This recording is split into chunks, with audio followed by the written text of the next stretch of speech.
E nesse instante que possamos elevar nossos pensamentos e sentimentos a Deus, nosso Pai, para que essa força viva, o batalá, o orúngulo do maré, zambe, essa força sagrada que chamamos de Deus, Deus Pai, Deus Mãe, junto ao sagrado e o divino, junto aos nossos ancestrais, possam nos inspirar para que essa conversa seja luminosa e proveitosa para cada um de nós. Bom, esse ano nós vamos voltar com as nossas conversas, que eu acho muito importante, né? O ano passado nós demos uma pausa, mas eu já quero iniciar o ano com a nossa conversa.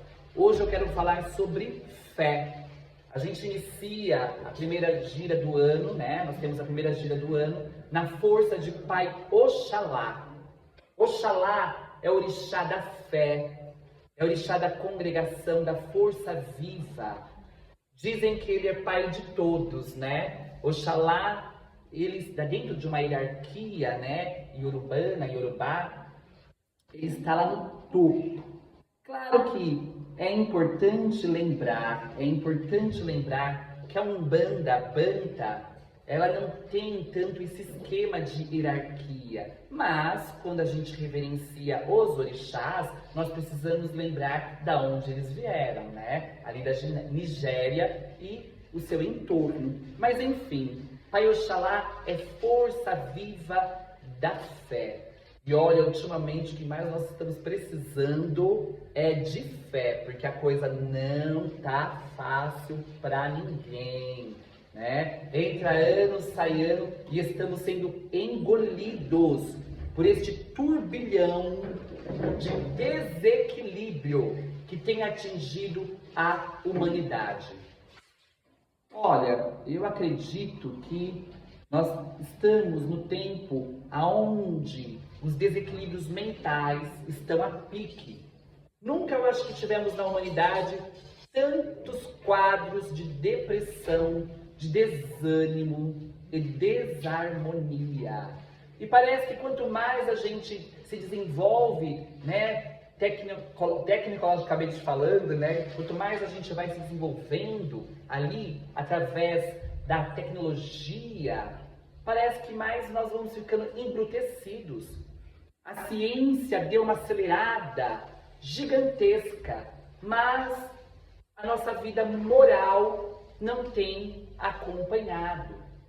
E quando eu falo aqui de moral, não estou falando daquela moral, né, cristã, nada contra. Nós temos profundo respeito ao Mestre Jesus, mas aqui nós estamos falando de caráter, nós estamos falando de respeitarmos uns aos outros, respeitar o espaço do outro, para que possamos bem viver da melhor forma na nossa comunidade.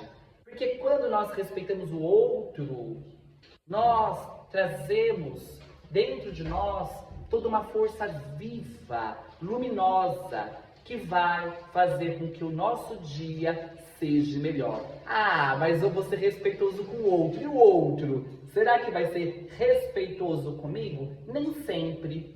Nem sempre. Mas eu te garanto que, em meio de uma briga, se ao invés de você retrucar, revidar, você abraçar essa pessoa, no mínimo você vai dar um susto e desarmá-la. Sim. Mas, muitas vezes, o orgulho nos impede de agir dessa maneira. Precisamos ter mais inteligência emocional. Precisamos aprender com os nossos ancestrais, com o povo banto.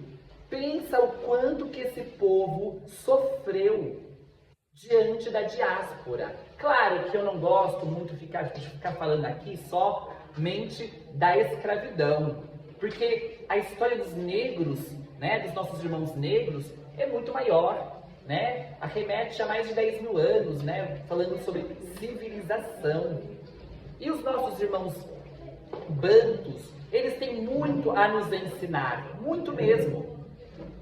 Vocês acreditam que os nossos irmãos negros, lá antes da diáspora, todo mundo aqui sabe o que é diáspora?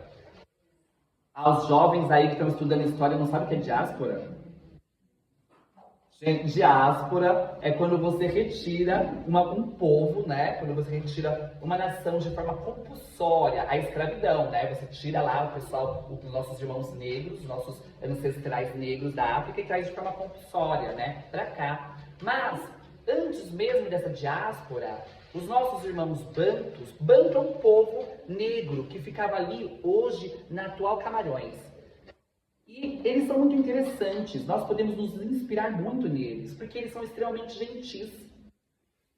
Conta a história mesmo, né? Nossa história, os arqueológicos, as histórias ali que nós vamos trazendo ali, de boca a boca, de forma oral, e até mesmo, né, ali trazida por muitos historiadores. Enfim, nos conta a história que o povo Banto sai da atual Camarões, há muitos anos atrás, né? Há mais de 4.000 anos atrás, eles começam a sair ali da atual Camarões e começam a se espalhar pela África. Gente, começa a pensar que a África é um continente gigantesco. Eu sei que pode parecer um pouco maçante, né, a aula de história agora, mas vai ser importante para chegar em nossa conclusão. Então eles saem de lá e começam a se espalhar por vários povoados diferentes.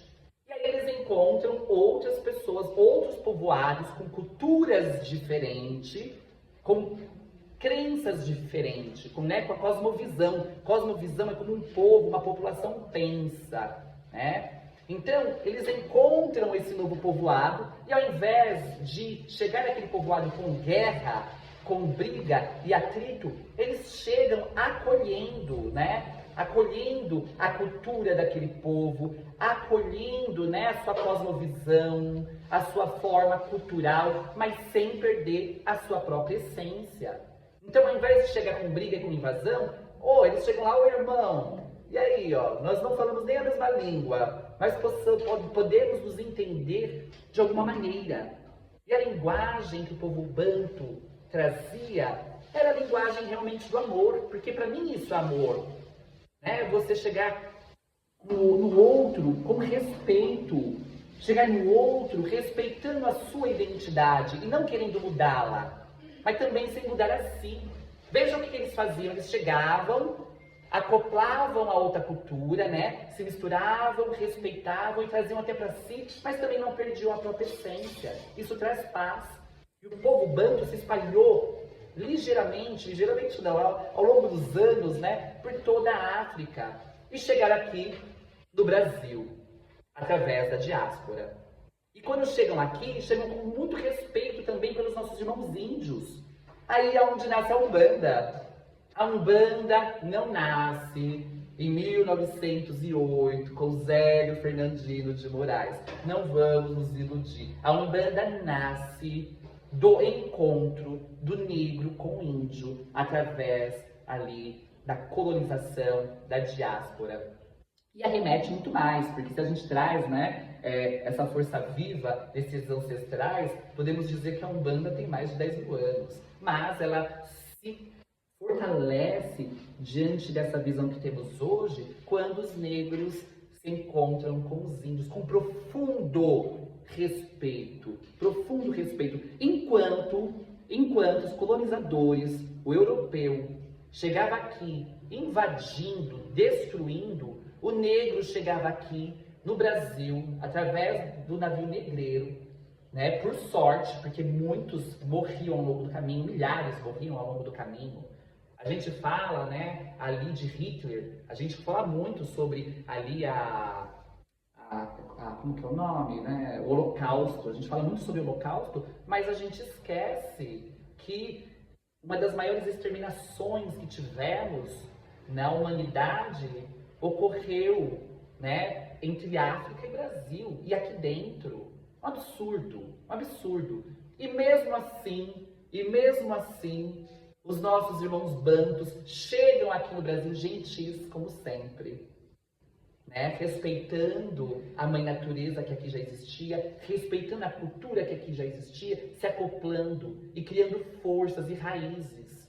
E pensa que hoje nós podemos estar aqui sentados, sem a polícia bater na nossa porta e nos levar preso. Esses dias minha avó estava lembrando que na ditadura ela vira e mexe e desincorporava na prisão. Sim, porque os delegados não deixavam nem desincorporar, não tinha nem o direito de desincorporar. E pegava todo mundo ali preso no meio da gira e quando ele via já estava lá na delegacia. Sim, é a nossa realidade de alguns anos atrás, por devido preconceito.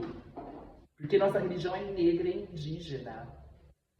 Mas eles resistiram com respeito, com equilíbrio e profundo amor.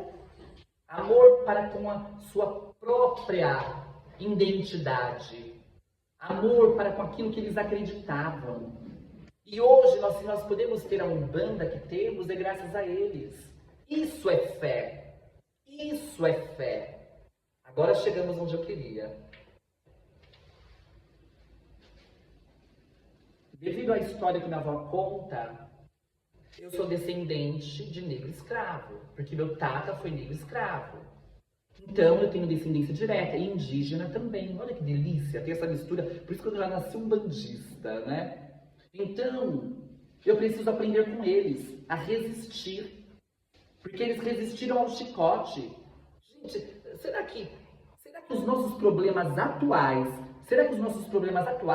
se compara ao que eles passaram? Tanto os negros quanto os índios? Hoje, nós sabemos que a parte genética, olha eu sendo chata, né, com questões históricas e biológicas, mas é importante. Hoje nós sabemos que a questão genética, né, nós temos no nosso gênese mais negros, né, negras e muitos europeus, né, tem toda uma continha. E isso leva a conta do estrupo. Porque quando a gente fala de mistura de raça aqui no nosso país, nós devemos lembrar que essa mistura não foi consentida. Essa mistura foi feita através de estrupo. Estruparam as indígenas, estruparam as negras e houve resistência. Hoje nós temos a fala dos orixás, hoje nós temos o culto aos nossos ancestrais, graças ao povo negro. Hoje nós falamos de Jurema, graças à resistência, Jurema Sagrada, graças à resistência dos índios, falei errada, indígenas, povos originários. Isso é fé. E agora eu pergunto, aonde está a nossa fé? Aonde está a nossa fé? Um dia, fazendo nosso terreiro, ele faz distribuição de alimentos aos moradores de rua. Hoje a gente leva num lugar específico, mas durante anos a gente entregava pessoalmente. E também lanches. E uma vez um morador ali falou, olha, eu moro na rua, mas sou muito feliz. Eu trago alegria dentro de mim, porque eu preciso. Em contrapartida, eu tenho uma cliente psicóloga que ela fala que ela atende muitas pessoas financeiramente estável. Bom, financeiramente estável é engraçado, né? Porque nesse Brasil é tudo tão estável, mas uma pessoa com muito dinheiro. E diz que esse senhor tem inveja dos seus funcionários, em especial da sua faxineira, porque ele vê a alegria dos seus funcionários e aquela faxineira que canta plenamente. E ele não tem alegria de viver. Então o dinheiro não basta. Claro que quando falam que a alegria, que o dinheiro não traz felicidade, eu seria muito feliz com o dinheiro. Então vamos ser hipócrita. É muito bom ter dinheiro, mas não é só isso. Não é só isso. Veja quantas vezes os nossos irmãos negros se escondiam para fazer as suas rezas, para cultuar o divino sagrado, da maneira com que eles trouxeram de África. Não era mais fácil eles terem se entregado ao catolicismo? Era muito mais fácil. Vamos cultuar esse Jesus mesmo? Porque assim a gente evita maiores transtornos. Mas eles foram íntegros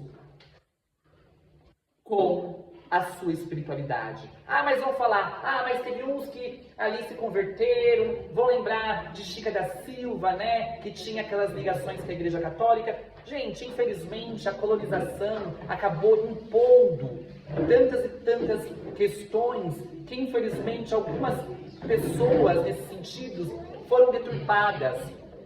Mas vamos lembrar da resistência da maioria. Vamos lembrar da resistência da maioria. Então não importa o problema que você está enfrentando, não importa. Busque a sua essência, porque era o que eles faziam, buscavam sua essência. E qual é a sua essência? Você sabe qual é a sua essência? Eis uma questão a pensar. Muitas vezes nós não sabemos nem quem somos. Estamos tão perdidos. Coisa que eles não tinham, eles tinham na essência deles. Toda crença era passada de forma oral. Hoje eu vejo os pais e as mães não conduzindo os seus filhos à religiosidade. E os nossos irmãos negros e indígenas eram o que mais faziam.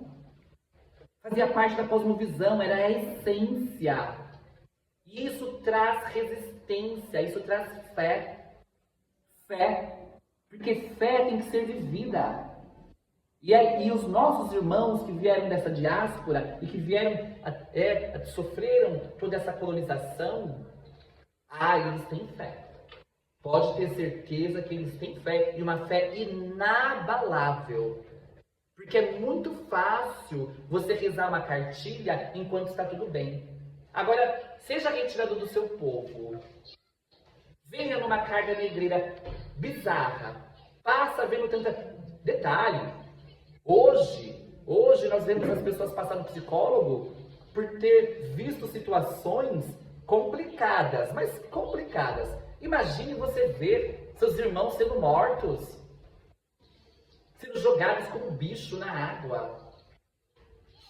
E mesmo assim resiste, traz fé dentro de si.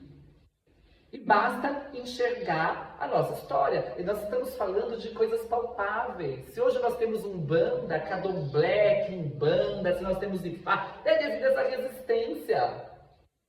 E aonde está a nossa fé? Cadê a nossa resistência? É porque muitas vezes nós estamos perdidos no caminho. Então, vamos restaurar essa energia, vamos restaurar essa fé, vamos restaurar aquilo que temos perdido. A nossa consciência divina e sagrada, a consciência divina e sagrada que está dentro de nós. Vamos parar de ver apenas matéria.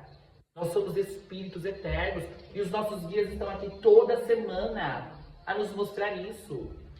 Umbanda é culto ao morto físico. Toda semana tem gente morta aqui conversando com a gente, morta fisicamente, mas mostrando que a vida além da vida. A Orum. Alguém já sabe o que é Orum? Orum é esse céu banto, é esse céu iorubano, né? Se assim posso falar, né? Inventar uma palavra. É esse céu divino e sagrado. Ou Aruanda. Ou Jurema. Porque Jurema também é um local divino e sagrado. Então, a vida além da vida. E não importa o problema que a gente passe, tudo nessa vida passa. A própria vida passa. Então vamos viver com mais leveza. Eu sei que é difícil, é muito difícil, porque tem horas que nós somos aspezinhados mesmo. E tem horas que a gente faz oração, a gente toma banho, a gente faz ebó, a gente faz todo o preceito. E parece que quando a gente faz esses trabalhos, parece que alguma coisa sacode as nossas emoções. Parece que alguma coisa ali mexe, cutuca a gente, né? E aí parece que ao invés de melhorar, parece que dá uma leve perturbada. Acontece. Aí você fala, nossa, não fizeram o ebó direito. Nossa, não fizeram isso direito. Mas, será que essa energia movimentada através do ebó, através de um trabalho espiritual, não é para que você tenha resistência diante da prova? E aí, a gente se perde, porque quando a prova chega, ao invés de você se encher daquele poder que foi movimentado, sabe o que você faz? Você questiona. Nossa, mas acabei de fazer isso. E não resolveu? Olha esse problema. Mas no final, se você de fato se enche desse poder, você passa por cima desse desalinho, dessa prova, e vence. E vence. Então, vamos buscar a essência divina dentro de nós, vamos fortalecer a nossa fé e vamos vigiar. Vamos vigiar. E essa conversa é para mim também, viu? Porque, olha, eu tenho muitos defeitos, muitos. Mas uma coisa que graças a Deus eu tenho, porque senão eu também falaria. Nas nossas conversas eu sou muito sincera. Uma coisa que graças a Deus eu tenho é fé. É fé. Mas tem hora que eu olho para o universo, eu falo, pra quê? Pra que essa prova, Senhor? Aí você respira fundo, né? Você respira fundo e segue em frente e pede entendimento, porque às vezes é difícil entender e na hora a gente não entende. Às vezes leva 2, 3 anos, aí você fala, nossa, eu passei por aquilo, mas aquilo me trouxe até aqui. Aquilo me trouxe mais resistência, mais força viva. Eu voltaria em cada prova, isso de coração. Eu voltaria em cada prova que a vida me ofereceu. Porque cada uma delas me trouxe experiências na quais hoje eu estou mais fortalecida e com a fé cada vez mais inabalável. Então vamos trazer essa força viva da fé. Hoje é gira de Pai Oxalá é essa força viva. Lembrando que é sempre bom, até mesmo no vídeo, lembrando que na Umbanda nós não incorporamos orixás. Então, enquanto nós estivermos cantando para Pai Oxalá, as entidades que vêm, não gosto de chamá-los de falangeiros, porque não acho que é essa a palavra, mas são espíritos da natureza, encantados, forças da natureza, que estão ligadas, de certa forma, aos orixás, né? Então, incorporação de orixá em Queto, Angola, esses nossos irmãos que temos também profundo respeito, porque o orixá vem de lá. Vocês sabiam que o orixá não é da Umbanda, né? Todo mundo sabe que o orixá não é da Umbanda?